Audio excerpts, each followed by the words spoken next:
Bring the energy up. That's it. All right. Welcome back to another episode of the Brotherly Love podcast. Today we have a very special guest who at the age of 27 became completely financially free 4 times in the Australia's 30 under 30 charts, and he's now about to embark on a magical journey around Australia in his big ass truck, sitting outside truck caravan. Awesome. adventurer. Please welcome our special guest of the day. How are you? Peter Moriarty. Yeah, Peter, sorry. Peter Moriarty, thank you. Peter, welcome. Really, really happy to have you here, man. Thanks for having me. Yeah, just super stoked. We met Peter, obviously, a long time ago through Brotherhood and just inspired by what you've achieved, man. Like, how old are you now? 34. 34 years old and just killing it, you know what I mean? Just an awesome lifestyle. I think anyone who goes to, you know, hang out at your place, and it's just very inspiring. You know, so really, really happy to have you on. And yeah, obviously we're just going to dive straight into that today. You know, like I think it's just awesome. And we'll welcome our Guy Anderson. G'day. Welcome. And myself, Cato Sibthorpe, doing the hosting today. So yeah, man, just thanks so much for coming on. Enlighten Happy us, to be bro. here. Yeah, for sure. Just have the fucking mic. Yeah. What would you like? What would you like to know? Dude, where did it start? Yeah, How Peter Moriarty that sits in this chair today? How was he built? How was he made? Who is Peter Moriarty? Yeah. Who is Peter Moriarty? Yeah, good question.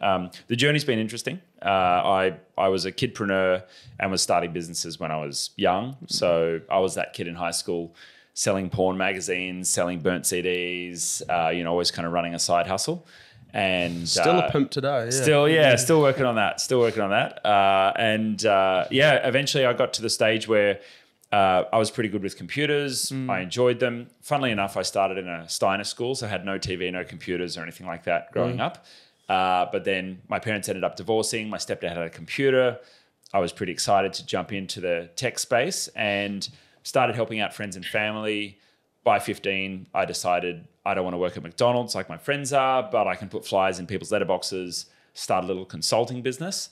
And that's basically what I did. I rode my push bike to my clients' houses. I lived in a rural area in Sydney and eventually scaled that business up. By the time I finished high school, I was doing $30,000 a year on the side in my side gig. In year 12? In year 12, yeah. I did 30,000 on the side in year 12. Imagine that, all the boys rocking up to school with lunch money, and you're just like, yeah, I can probably buy the whole tuck shop.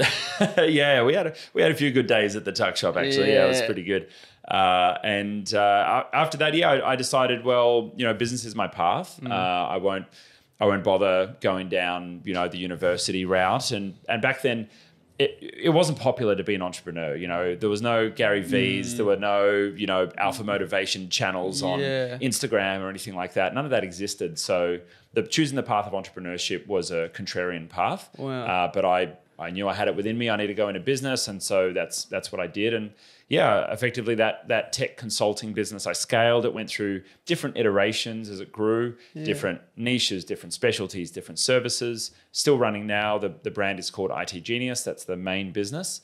And along the way, it's been a pretty interesting journey, but it's been about 20 years of business now. Isn't that cool? I just think, now being an entrepreneur is something that's like, it's the thing to do. It's almost like it's cool, There's a lot of energy around it. What made you want to step away from having a job, or was it accidental? Yeah, well, I've never had a job, so there wasn't anything to step away from. Yeah. What made if I was in year 12 and I was earning 30K and I did it by myself, I think I'd probably be going, I can go out into the world and do it by myself. You know what I mean? Like, what was the precursor to going, I'm going to just make money through my own skills, Was it family background, or was it, what push did you get? Because you didn't have the Gary V's, you didn't have the, those like alpha motivation things that you have now. So what was it for you? Look, I think partly it was in my genes. And so, when I was 6 years old, my brother and I were living on, not living on the street, but on the street where we were living with our parents. We had this letterbox up the road, and they basically had all these nice little coloured stones in the letterbox. And we worked out that if we got those stones and we smashed them open on the pavement, they'd have little like crystals inside them. So we took our little like trolley up the road, one of those kids' trolleys. We took it up the road, stole all of the stones out of their letterbox feature letterbox garden. And brought them back, smashed them all on the pavement. We had our crystals and we set up a little market table on the side of the road. And then we just like flagged down cars as they were coming past. And it'd be like 50 cents for a big stone, 20 cents for a little stone. That was at 6. My brother was 5. Fuck. So there was some kind of entrepreneurial gene that just exists within me to do that at 6 years old without much, nurturing or particular input from my parents. But, then as I grew up, I had other little hustles and whatnot. And my parents split up. That was pretty rocky in the home. And quite often what I've observed is, having known many, many entrepreneurs, having worked with thousands and thousands and thousands of business owners, plenty of children who come from adverse childhood experiences will go on to be an entrepreneur because they want to have control of their life. They, if they've been in a position where they're disempowered, they want to feel more empowered, or they want to feel they have a say. Interesting. Or maybe it was mum and dad set silly rules and I want to be able to live my own life making my own rules. Maybe it's someone bullied me at school. And so therefore I want to feel like I'm the top dog, right? So there's all these kind of like undercurrents that can run. For me, home was a little bit unstable. And so for me, it was like, okay, cool. Well, if my parents aren't adulting, then I'll adult myself. And so it was like, all right, I'll go kind of make my own money. That was part of it. I wouldn't say that was all of it. I also had different influences. And so my parents split up. They both remarried. My stepdad is a pretty keen investor.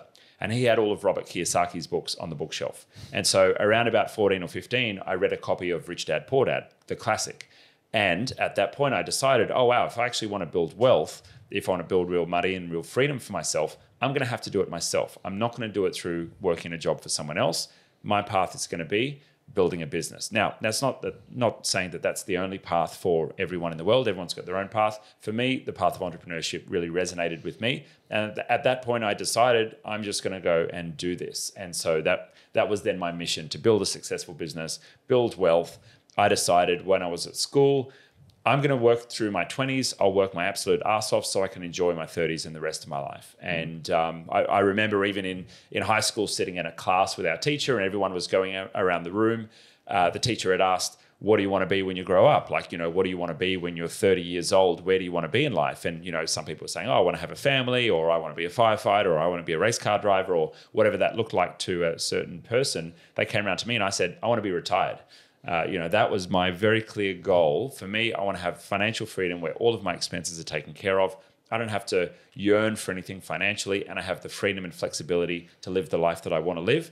I had a specific goal, ended up hitting it around 27, 28 years old, where I was location independent, time independent, and money independent. And those three were like the big ticks for me. And what that's allowed me to do is, yes, have plenty of free time and travel and holidays and, have plenty of time not doing any occupational style work, but also move more into purpose work. So community service, impact initiatives, being able to, more fully participate in mentoring and coaching and supporting other entrepreneurs, especially those that are up and coming. And so that's the shift that I was able to make after I've optimized for income, and my income is now taken care of pretty much for the rest of my life. My shift has now been to, well, how can I have more impact on the world, on my communities, on the people around me? And how can I live in a space of abundance where I get to share what I've built for myself with those around me, both in my close friend circles, but also in community as well. Wow, there's a couple questions in there. Wow, a few loaded questions. Man, that's super. Can I ask, exciting. How comfortable are you in revealing your wealth? Sure. When you say income that can sustain me a lifetime, let's go. What do you like monthly? What would do you like? Base it on a monthly thing or an annual? Yeah, it's approaching 7 figures per year. Yeah. Of income. The business group does nearly 10 million a year in recurring revenue. That's growing steadily, which is great. My net from that is approaching 7 figures. Yeah. And primarily that is reinvested into assets that will then, produce more value. Yeah. At this time I've got a number of businesses that produce income streams. And then I also have more passive assets, property, equities, those kind of things that also produce dividends and additional income as well.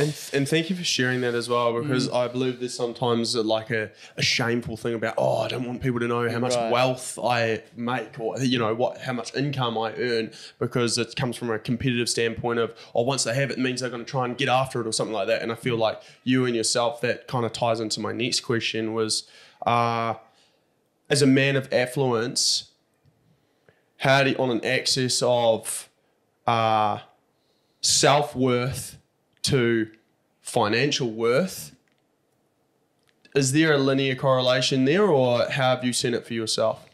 Yeah, that's certainly been an interesting journey, because it's undeniable that wealth and income is intrinsically linked as a social ranking system in our current culture. Correct. And so it's inescapable. I'm very happy to be out camping or traveling in my truck and not necessarily need the external trappings of wealth for myself to be content. Yet when I walk into a networking event or a business dinner and I show up in a particular kind of car, or I'm wearing a particular kind of watch, I'll be treated differently because of that social signaling. And so there's this interesting interplay between the trappings of wealth and the external pieces of wealth being both meaningless and meaningful at the same time. So meaningful to some people, meaningless as well. And when you understand that, when you know that, you can kind of you can play with it, which is pretty interesting. Now this is a $50,000 watch. It's an Omega Speedmaster, and it's gold and it'll hold value as well. And, when I bought it, it was a celebration for myself and a bit of a milestone of exiting my business. I'm no longer the CEO. Someone else is running it, even though I'm still the primary shareholder. Yeah. Thank you. Yeah. And when I bought that, it was really interesting. I sat down with one of my mentors and I was like, oh, wow, this is a bit of a freak out. It's a bit of a wild thing. Like, I've just spent all this money on this watch for myself. And, how does that change who I am? I'm now someone who wears a watch like this. And so there's some identity shifts that start to happen as the external trappings start to change. Right. But start judging yourself potentially. There's that. For sure. How can I wear this while still feeling, while still knowing I'm worthy of this and that I've earned this and that's okay. And correct. People's perception of me may change, however, I'm still complete. And can I enjoy it without it defining me? Yeah. Correct. Without needing this for the ego identification, but can I also enjoy it, that I gave myself that? It's interesting because it becomes more than an anchor of, yes, I achieved that. It really does become an anchor of status, status and as well, for sure. Yeah. All those things. So I sat down with a mentor and we were having a discussion about the watch, and she said to me, well, you haven't actually spent $50,000 on a watch. All you've done is you've taken $50,000 of value that was in your bank account and you're now wearing it on your wrist. The value is still with you.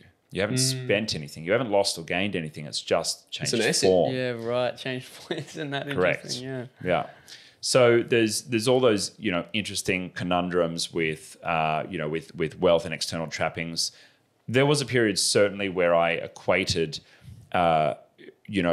wealth as a social ranking system, or wealth as a measure of value for somebody's personality, and that's from a place of judgment, right? And the most interesting thing for me to deconstruct that was, as I was traveling, and we have a large team in the Philippines, and I've spent heaps of time in the Philippines, been back and forward 20 odd times, and we built a team there. Now, obviously, vastly different economies. Australia is one of the richest economies in the world by medium household income and wealth and everything else, all these other markers, right? And then spending time in a developing country, very, very different economy, very, very different pay scales. But the actual livability for the country for most people is pretty similar. Someone will spend about 30 to 40% of their income on their rent. Someone has, if they're working in a professional job, enough income to be able to support themselves and support a small family as well. They can buy a motorbike or a car just like we can. You go to the bank, you get finance, and then you purchase that. And even though the pay rate might be a fifth of what the Australian salary is, it's an economy that then still works.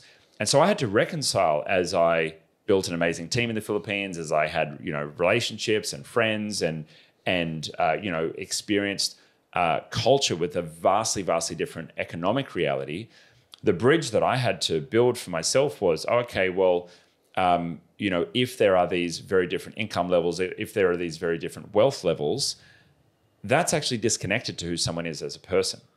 Because someone can exist in a completely different space. And it's very easy to judge, within our country. We're in a pretty egalitarian society in Australia. There aren't really, different kind of classes or whatnot. But we can certainly walk down the street and, there's a difference between someone driving a Commodore with Steelies on the back and someone driving a Mercedes, right? There is a difference in income level and, you can bring in all kinds of judgment about who that human is and what life choices that human makes. It was a curious journey having now a very international business, being exposed to other cultures, being exposed to other economies, how that kind of normalized and gave me the opportunity to start to drop some of those judgments and explore that as well.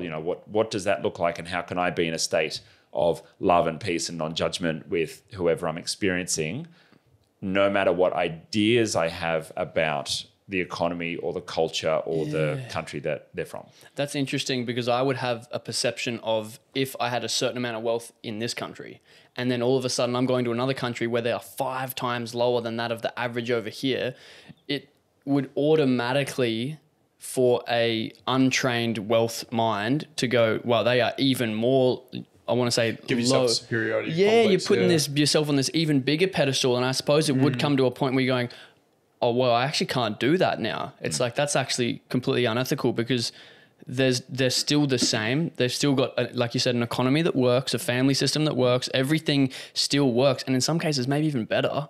And what do I have that can judge them? What, because I have even more money back in my country compared to what they have here because of a currency exchange? That's a massive perception change. What was the most noticeable or most difficult part of that switch? I think it was realizing that it was a projection. Yeah. And so, where I was projecting someone with a different income to me is different to me. The link that I had made for myself is I'm worthy when I have wealth.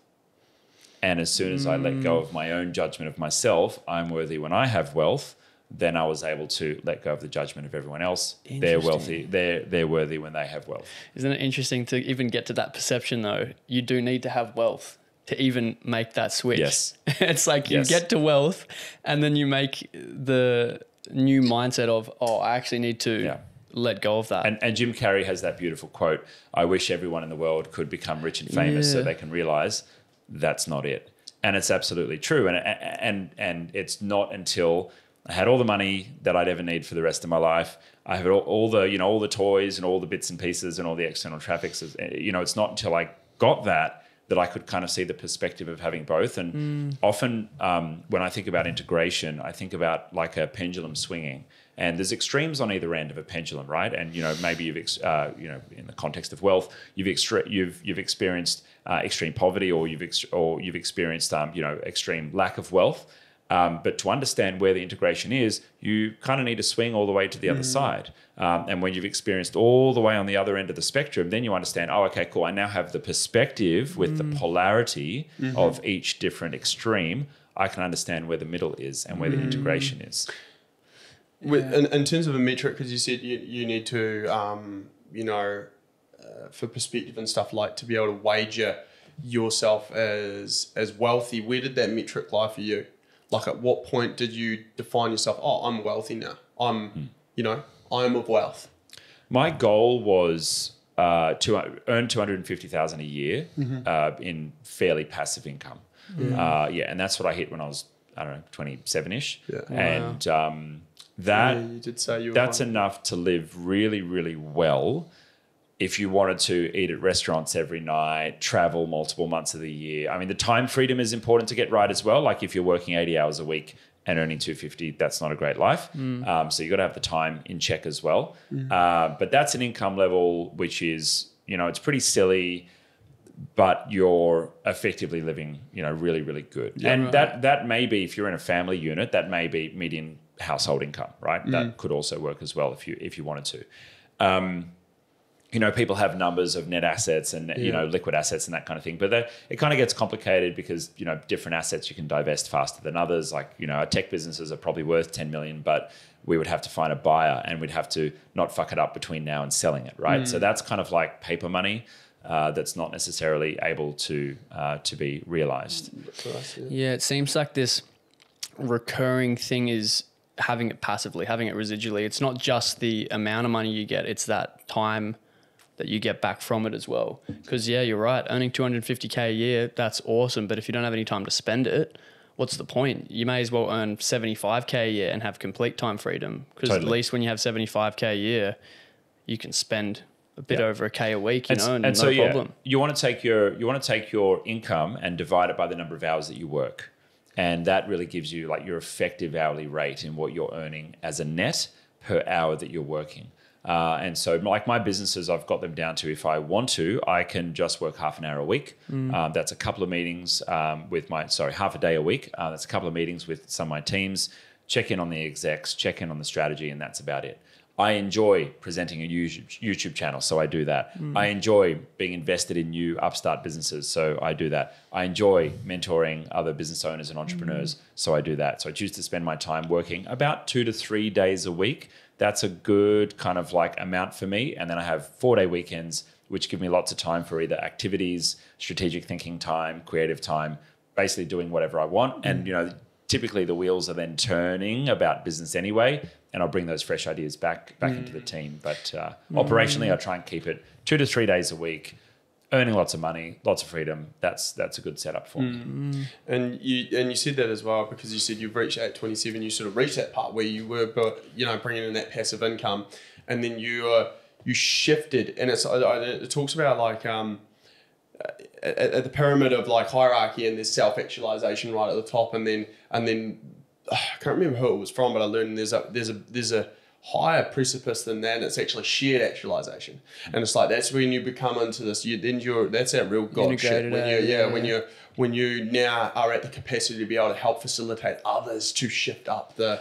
I think that's a natural progression as well. Yeah. It's like once you become so good at something and you've reached the peaks of it, it's pretty hard to go, what more is there when I'm standing at the top? I'm kind of lonely. Yeah, absolutely. And it's like that. And you said like now your focus has shifted towards impact. It's like, how can I help people to leverage up to feel where I am now, and like the comfort in behind that? Because I know that down the lower level of hierarchy is like you're just trying to meet the bare necessities for survival, and that's whether it's shelter, food, water, power and stuff like that.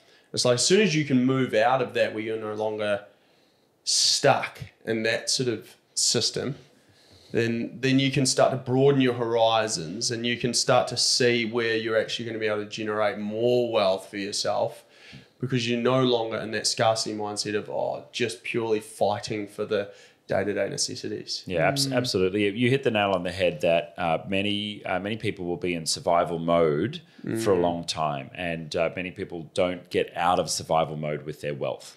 Or if they do, it's not only until they retire, but our generation. How do people get out of survival mode? Yeah. Well, it's receiving and building more income than you have outgoings. It doesn't necessarily have to be on a passive basis, completely passive, because nothing's completely passive. Even if you've got 10 rental properties and they're all earning X amount per month, you still have maintenance and upkeep and property management, the other bits and pieces, and sourcing property, buying property, selling property. Nothing is completely passive, but you can have income streams that are very, very low maintenance. But getting out of survival mode is having more than you need. The median savings for Australian households is actually only $6,000 a year. No, total $6,000. Most people only hold about $6,000 of savings. That's the average across Australia. Wow. Yeah, and so that's not really enough emergency money. It's not really enough if you need to buy a car or something else for the family. And so for those that blows my mind. Yeah, that's actually not a lot of money at all. No. Yeah. My God. Yeah, so that's free and available cash. Held in savings accounts. So for many people, they're just expanding lifestyle when the income is expanding. That's super common. But to get out of survival, you need to have income in excess of what you're spending. And then you're able to, put that into more leveraged assets, build up your investments and build up other income streams. Yeah. That's just step one. As you progress through the different levels and okay, cool. Then you've got a successful business, and then you get into the kind of capitalist, mindset of being able to invest in businesses and invest in other ventures. You've got a diversified portfolio as well over time. Eventually, yes, you start moving towards, okay, I have everything I need, plus I'm set up for life. That's the next level, right? I've got everything I need, plus I'm pretty good for life. Cool. The final step is then moving to impact. Many people don't actually move out of that second step.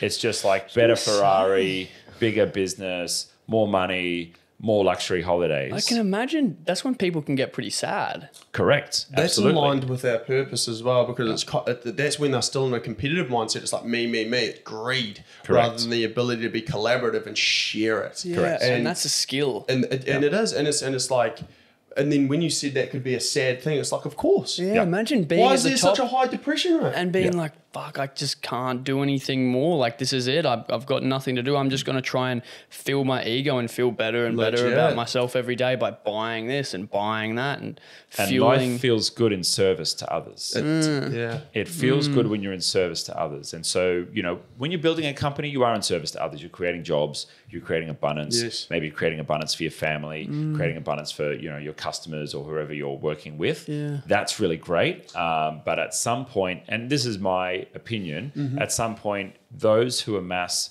wealth have a responsibility to distribute that accordingly in service of our community. Doesn't necessarily mean we have to move to some kind of, completely socialist or, communist type, everyone shares every resource. But those who have the skill and the acumen to actually amass that wealth, it means, okay, what can you do with your skills or your resources? Not necessarily throwing dollars out the door, but what can you do with your skills and your resources to support others and support community to thrive? Because it is a sad existence, just building more and more and more and more for yourself, because the enjoyment runs out, the dopamine runs out, and inadvertently it'll potentially lead you to more wealth. Yes, than you would have received otherwise by being a selfish pig. Yeah, potentially. But I love what you're saying. It's like you're collaborating for a greater society.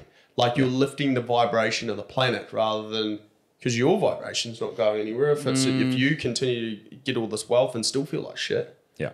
It's like you're just contributing to the whole, the sum of the whole. It's like once you get to the top, the next mountain is how much, you have serviced yourself completely. You've taken care of yourself. And it's like you get to the top of that triangle, self-actualization, and you're right. Then it's like you've got that whole other mountain. And at the top of that mountain, it's shared actualization. And I think you've got to go through the whole learning phase of how can you learn to best pull other people up as well. Correct. So what would you suggest to people who are listening and they are maybe feeling that lacking mindset?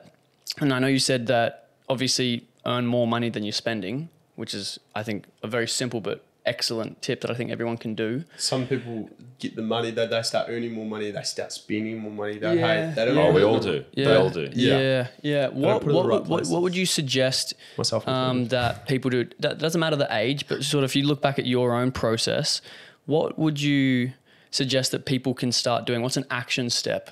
Another action step? Because I think, earning more money could also mean saving more. You know what I mean? Not saving more, not spending as much as well. What are some action steps that you could give some people? I think the most important thing is up here. Yeah. And I think probably what gets the most leverage is shifting mindset and beliefs around wealth, around money. And, our culture demonizes tall poppies. Our culture demonizes the guy who's driving the nice flash car. Our culture demonizes anyone who wants to show off their wealth. And that's a sad thing about Australian culture, I think, that we don't celebrate those who accumulate wealth. I think that's just a lack mentality in general. And so first of all, working on your mindset around, do I have any ideas about what a wealthy person is or what a wealthy person looks like? Do I have any ideas about, the bad things that wealthy people might do? Do I have any ideas about how wealthy people got to how they became wealthy? Do I have any ideas about money itself and whether that's good or bad or what that looks like? Have I taken on the stories of my family? Have I taken on the stories of my friends?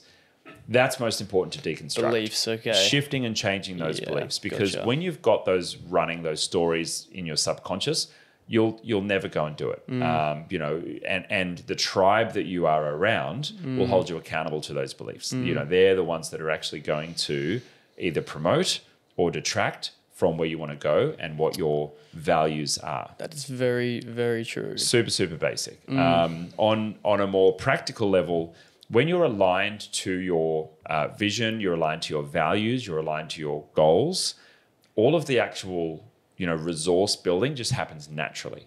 And so if you find what your genius zone is, whether that's leading people, whether that's creating something, whether that's promoting something, whether that's selling something, whatever your genius zone is, when you place yourself in your genius zone, rather than your focus being on, I want to make X number of dollars or I want to create a bunch of money or build X, Y, Z resources, if your focus is on, let me just focus on creating value for people, you will naturally have wealth follow you. It can't help but follow you. And if you find out for yourself, what are you the best in the world at, or what can you be the best in the world at, or maybe not go for the world. Start with, what can I be the best in my city at? What can I be the best in my country at? You then get to choose your path, and the wealth will just follow your path. Because like when you shine your brightest in your lane, in what works for you, based on your particular makeup and your particular unique set of values and experiences and interests, then you're going to find something that's really, really valuable. You go create that value, money will just flow to you. And that is such a conflicting belief for people who've grown up their whole life going, well, but I only get paid from a job. How can I get paid from adding value where I think I'm most valuable? Because I think I'm a really good singer, for example, and I don't do that because, I get paid to make good coffees for my store.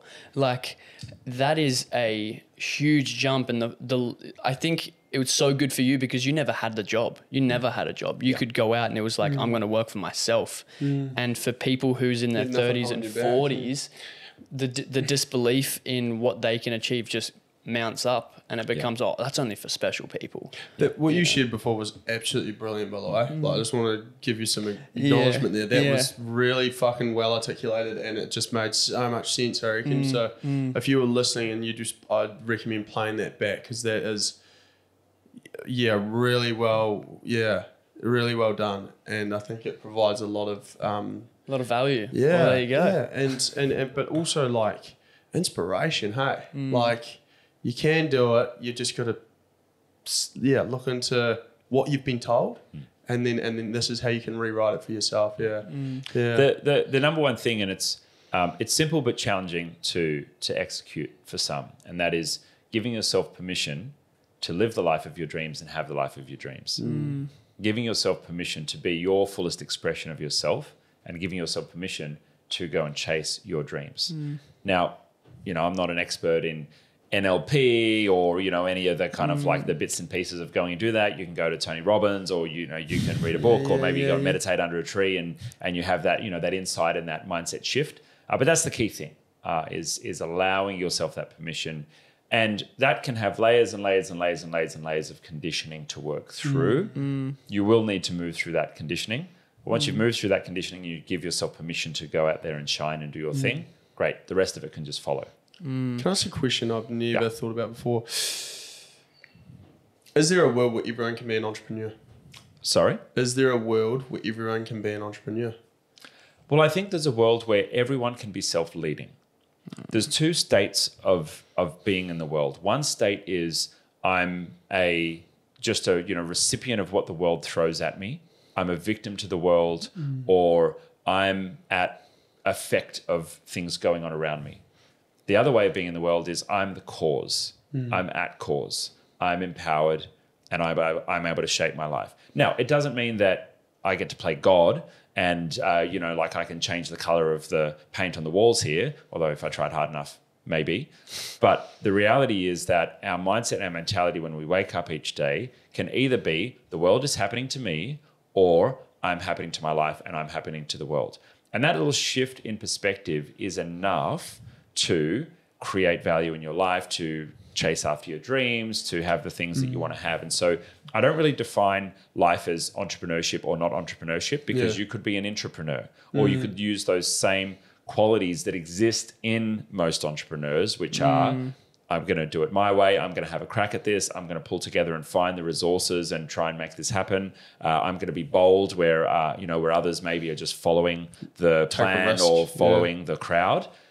That is a different way of being in the world, not just in entrepreneurship. Those qualities are found in entrepreneurship, but you could exude those values and exude those qualities in anything that you're doing. It's interesting. Being an entrepreneur really just means living life at cause. Like, indeed, yeah. That's, I can't really think of anything else it would really be.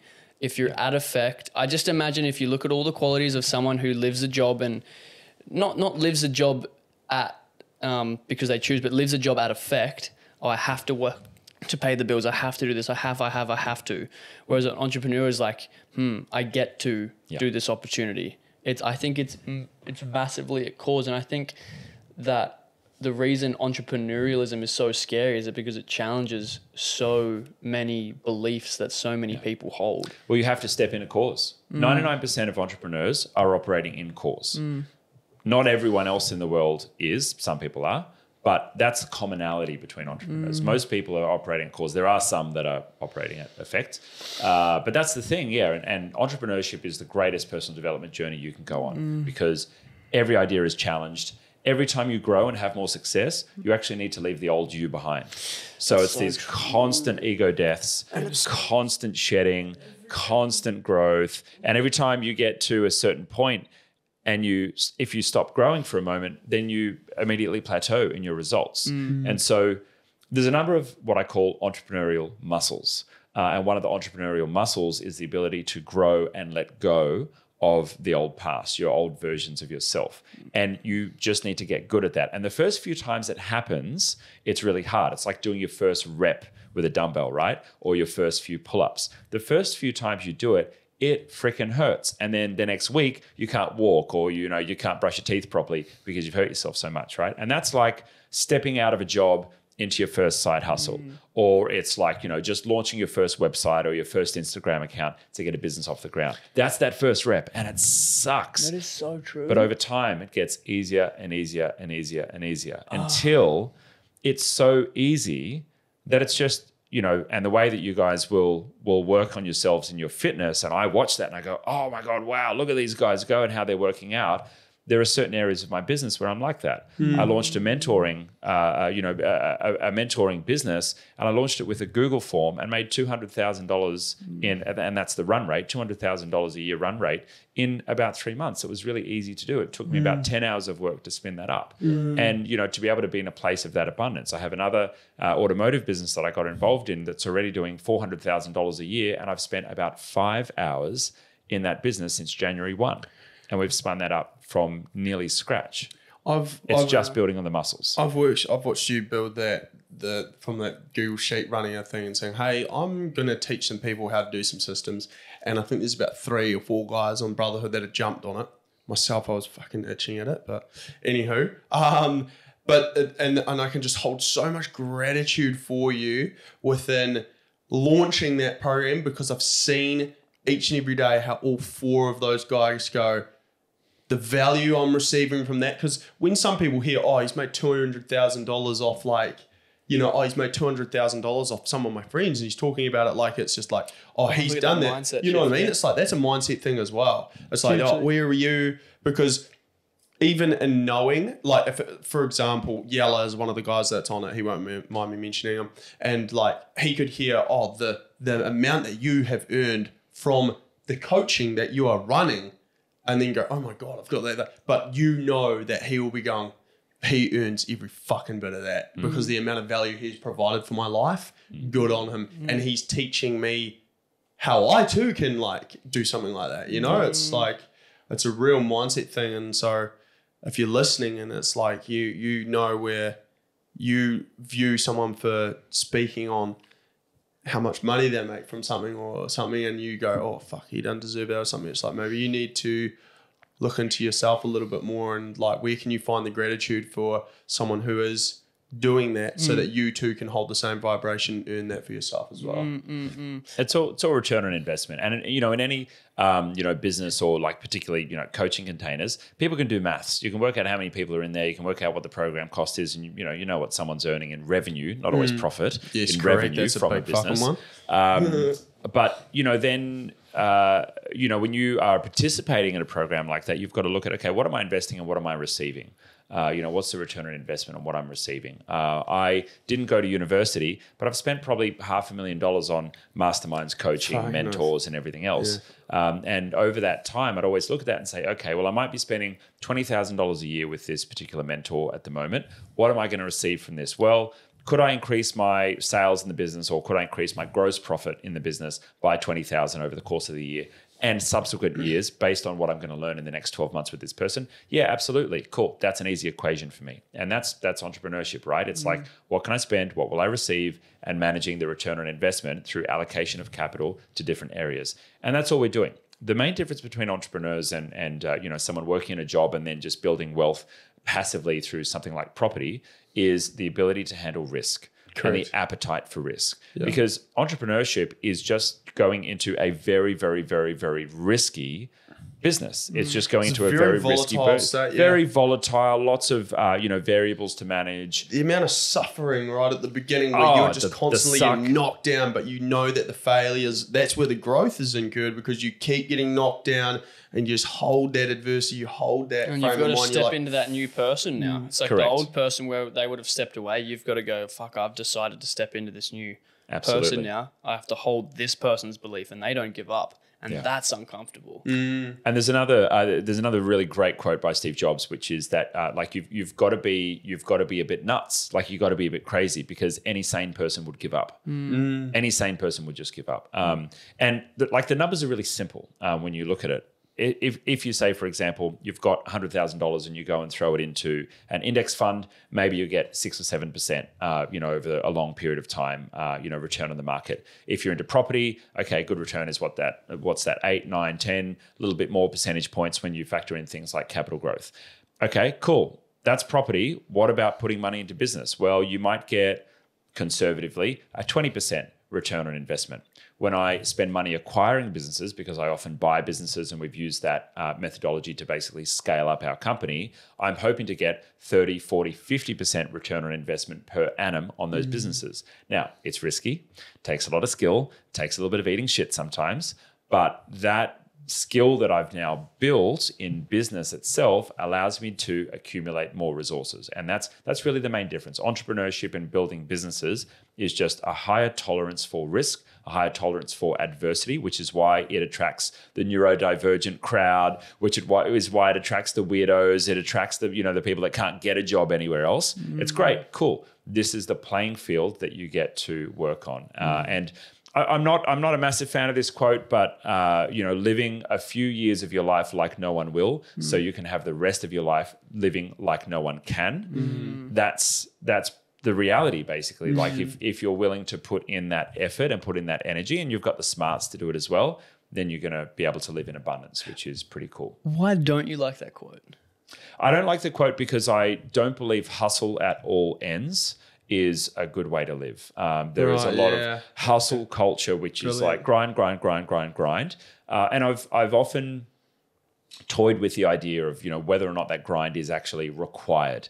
I'm in the luxurious position and the very privileged position of having done the grind, and I'm now sitting pretty, right? And I think it would be a bit remiss of me to say, oh, you don't have to hustle. Legit. You can just easily put up a Google form and make $200,000. But the reality is I've spent 20 years of grind and building and honing my skills and sharpening my sword and just working on this over and over and over and over again to build my skills to be able to make 200,000 off a Google form. And so, with that perspective in mind, yes, the hustle and the grit is required at the right time, but I like to express that you need to work hard and smart. Right. Just working hard is not actually going to serve you. It's hard and smart. And I know that's a bit airy-fairy to say that. It's not very, contextualized. but grinding yourself to the bone. Hustle is required, but you don't have to absolutely kill yourself. And as I was coming up, it became pretty clear to me what that actually looked like. If you put 5 things on your 5 fingers, one is looking after your body.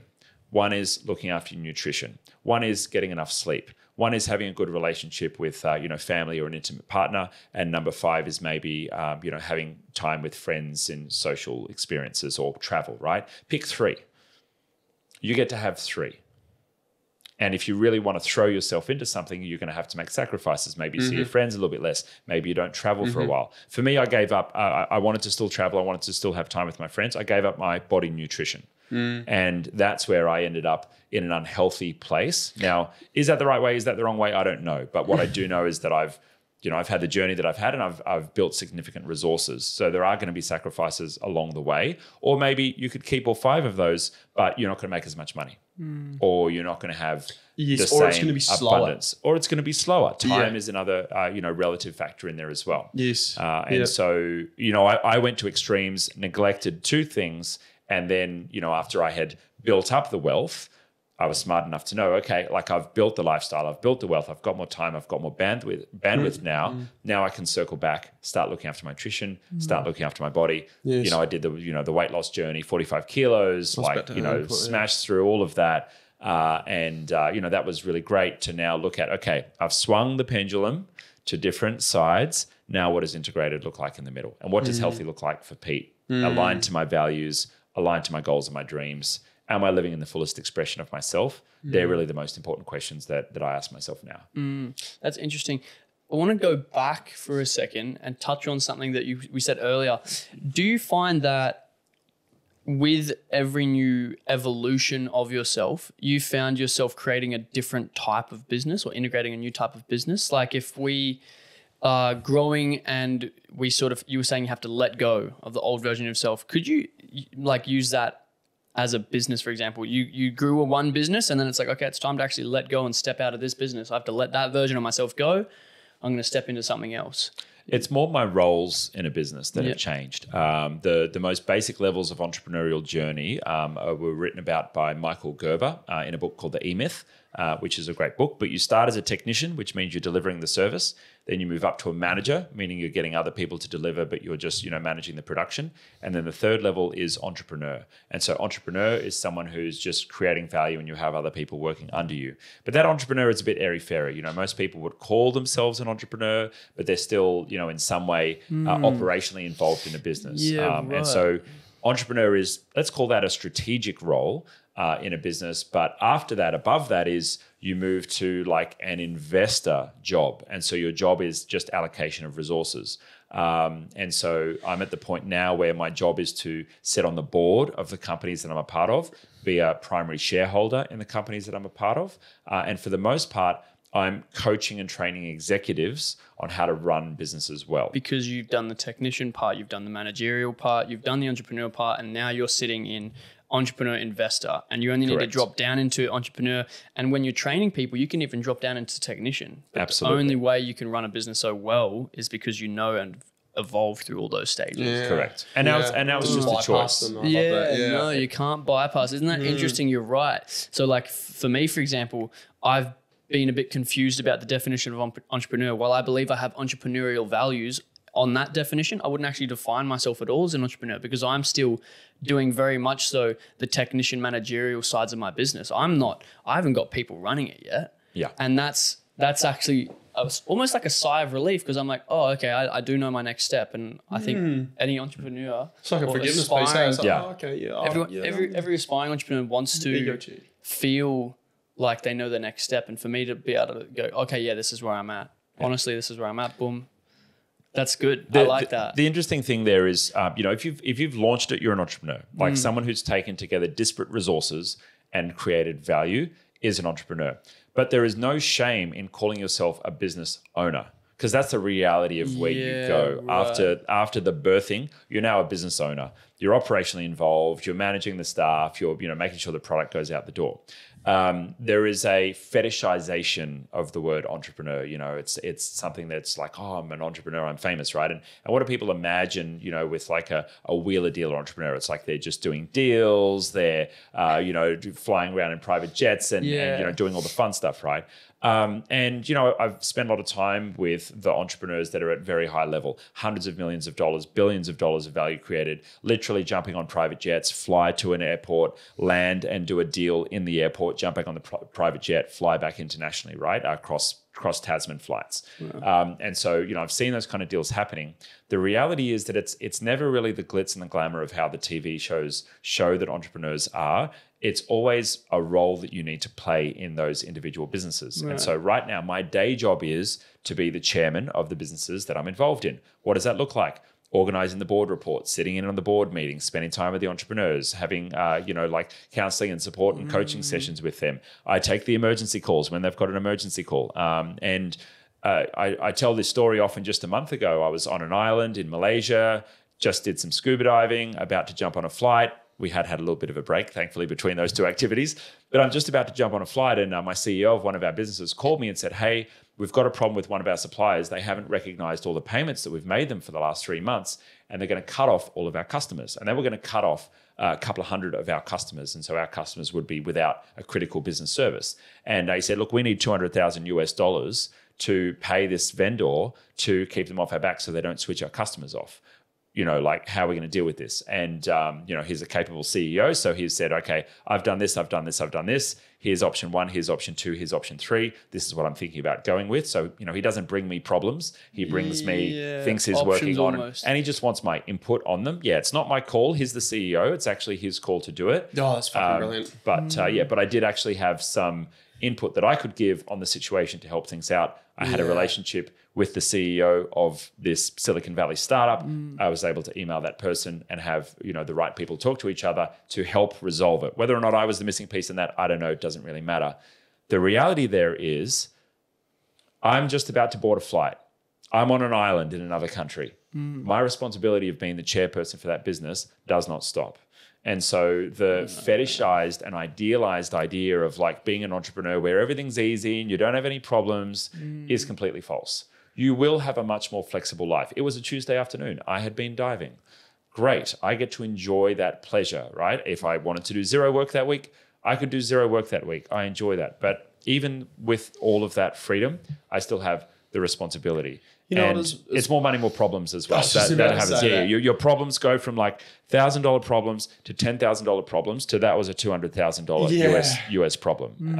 And it's fun to aspire to have a $10 million a year business, but your problems are $250,000 problems. Correct. And so that's just part of the game. If you're not ready for that, this is not for you, or you'll play at the level where you're comfortable with the problems that you can handle. One great bit of perspective is I go down the shops and I get a $100 parking ticket. I don't care because it's just not even on my radar of problems that will move the needle for me. And so that's a nice, I guess, way of being in the world with that perspective where, you know, a friend of mine came to my house and I gave him a barbecue because it is... I'm moving out of this house. I don't need the extra barbecue. And, you know, it's a $300 barbecue and a $50 gas bottle. It's something that I can just give to someone. And, you know, people can like get a bit weird about that. Holy shit, Pete's just given me like $350 worth of gear. He's not asking anything for it in advance. Should I repay him back? Should I do something?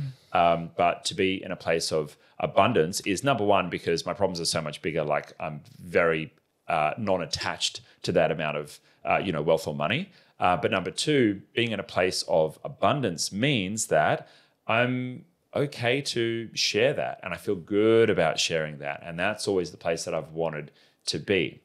And I think many people aspire to that. I come from a family where, you know, we've got kind of like Arabic background, that kind of ethnic close ties and close family values run in my blood, in my family. And so for me, building wealth to then share abundance with family and with friends that I consider family, that's just a part of who I am. And I think many people who aspire to create wealth actually have that in the back of their mind, that they want to be able to share that. Now, plenty of people get caught up in the Lambos and you know, like all the fun stuff. And that's fun. Go do that. But also remember, okay, why did you actually get into this? And when you make that shift from, you know, I've got heaps of money and I'm enjoying blowing it, to I'm supporting my community, I'm supporting my friends, I'm supporting my family, not giving up for me just to support them, but I'm supporting myself and I'm sharing from abundance as well. It's a really beautiful place to be.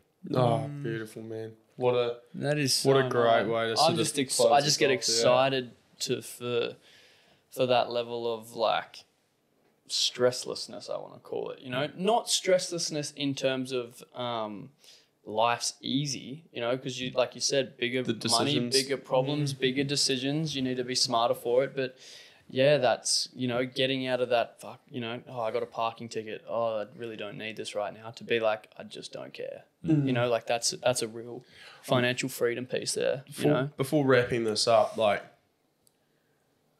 what's next for Pete? Like, relationship, financially, with fit body. What's your thing, bro? I've got a few bucket list items I haven't ticked off yet. Cool. I'd like to get an Ironman done. So Nice. that's on the list.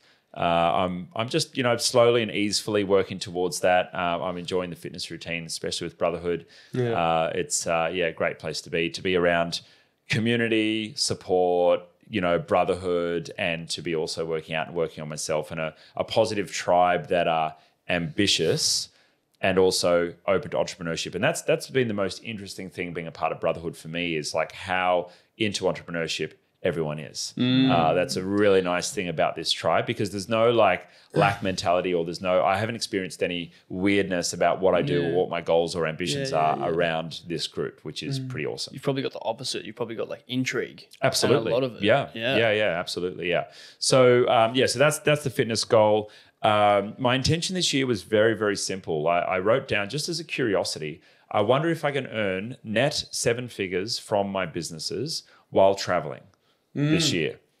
So I'm just going to give that a go and see how I go. And I do a whole bunch of tricks to imprint things into my subconscious every day and make these kind of things happen. So I've got all the practical day-to-day stuff on making that happen. But yeah, we'll see how that one goes. And I'm just enjoying life, continuing to enjoy life. Beautiful, like bro. Pretty wholesome intention, That's it. Yeah. That's it. Awesome. And I worked out my purpose not too long ago, and that purpose was, if I shine my brightest, I'm going to inspire others, and I'm going to have the greatest impact that I can on the world. Yeah. It's not in me to play small, and I had spent 5 years enjoying life, enjoying the mostly passive income from the businesses and living life the way I wanted to live. And I sat with myself and I said, well, I can just kind of do nothing for the next 30, 40 years and, be pretty comfortable. I was enjoying traveling and spending 6 days of the week basically on leisure time, which was fantastic, and racing cars and flying helicopters and doing all the fun things that I like to do. But what I realized was, well, if I double down into the business and continuing to grow this business that we have, and the primary business being IT Genius, I have a number of others as well.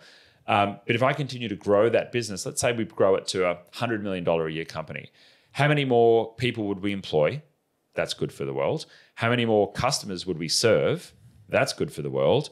How many more resources would I have for myself that I can then share with others that I care about and that I love about? Well, that would be good for me as well. So I'm going to go and do that. And, wouldn't it be exciting to list a company on the Australian Securities Exchange?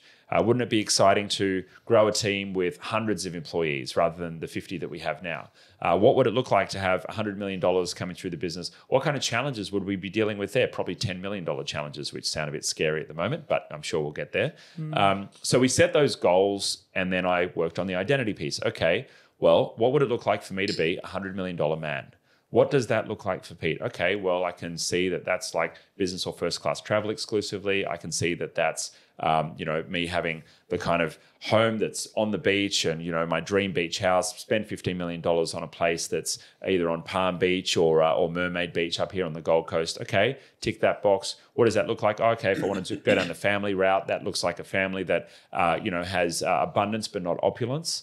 And so I kind of, mapped out what that looks like as well, a kind of integrated king archetype, with family, with friends, and with community around me. Yeah. And what does it look like, from a body and nutrition and health side of things as well? Well, that looks like I'm looking after my body. My body's going to take me through into my later years. It looks like me actually going and completing that Ironman because I know I have to be at a certain level of fitness to be able to actually get that done. And so, yeah, that's what I'm kind of mapping out for the future. And it's less about I want to earn X dollars per year by blah, blah, blah, because I've done those goals. Now my goals are more intentions and experience, and they're a lot more rounded out outside of just the dollars. Because $100 million means nothing. One of the embodiment exercises that you can do is if you want to find that pendulum, right? If you've experienced, the lack of funds or the lack of wealth, and you really want to go and feel what that wealth is, go to some luxury watch shops, or go to some luxury, clothing shops. Go to the Gucci and the Prada, or Christian Louboutin, and go and try on their clothes. Go and try on their wares, what they're selling, and just see how that feels like in your body. See what stories come up about what kind of person goes and does that. Feel what it feels like to be in that shop, and imagine yourself buying something from that shop. Imagine yourself being the kind of person that would even come now who I'm could thinking do that. like, I can't do that. I'd just be wasting their time. I don't have that type of, you know what I mean? Yeah, like, or other people shop there. All kinds of those things come up, and that's what I did before I bought the watch. I actually did it as an exercise to go in there. And one of my amazing teachers, Dr. John DiMartini, he used to walk around with $5,000 or $10,000 cash in his wallet. And he'd walk around the shops knowing that he could buy anything in any one of those shops, and just feeling the vibration of that much wealth on you, and feeling the abundance of having that much wealth in your pocket, not spending it, obviously, but just feeling that. And then it's kind of like, rather be a warrior in a garden than a gardener in a war. It's like, okay, well, I can feel what it feels like to have that much wealth on me and choose not to spend it. That's going to help you if you're the kind of person who is expanding your spending while you're expanding your income. But there's also the identity piece, which is important. You want to make sure that, okay, yes, I'm okay to earn the wealth. That's important. But you need to make sure that you don't have any of those subconscious stories running that it's only other people that shop at those shops. Because once you can break that down and you're okay to walk into one of those shops and buy those kind of brands, then it feels like, oh yeah, that could be me. I might not have that much money now. I may choose not to buy the $1,000 bag, but that's okay. Now, the big joke about all of that is that luxury brands are what middle-class people use to look rich. You're so fucking right. The actual wealthy don't wear those kind of brands. And even like something like this watch is a little bit silly. If you look at Musk and Gates and everyone else, it's those who want to appear wealthy that are spending the money. The true wealthy don't actually need that to be wealthy or to feel wealthy either. But it is worthwhile to go and buy yourself something from Gucci or something from Prada, or, when you can, because that is a good feeling to go and do it, only because of how many stories we hold about it. And once you've done it, you realize, oh, wow, I just spent $1,000 on a necklace. That's a bit dumb. Yeah, right. Yeah. I could have done this with it. But you get the experience of it, which is really great. And it collapses all those stories about who you are in relationship to wealth. What a great practical tool to have people leave on. So, yeah, when you go into your next store and you're shopping for your Gucci, your Yamaha, or whatever, I don't even know brands, bro. I just wear Brotherhood. To go and do that and see what comes up in your body, I like what you said there, yeah. That's all we have. It'll feel weird as fuck for the first 3 or 4 times that you do it, but just continue to do it, and then it becomes normalized. Yeah, perfect. Yeah. I think definitely I'm going to give that a crack. I think it'll be awesome, mate. Just wanted to say thank you so much for coming on today. There has been no shortage of value throughout this. I know I definitely feel amazing. I know Guy definitely feels it too. Bro, Peter Moriarty, thank you so much. Thank you so much. I'm going to wish you bon voyage on your amazing trip around Australia that's embarking very soon, and with that said, I'm excited for this to launch so we can get back and listen to it. Yeah. Thanks so much for having us. Thanks so much for having me. Thank you, brother. Cheers.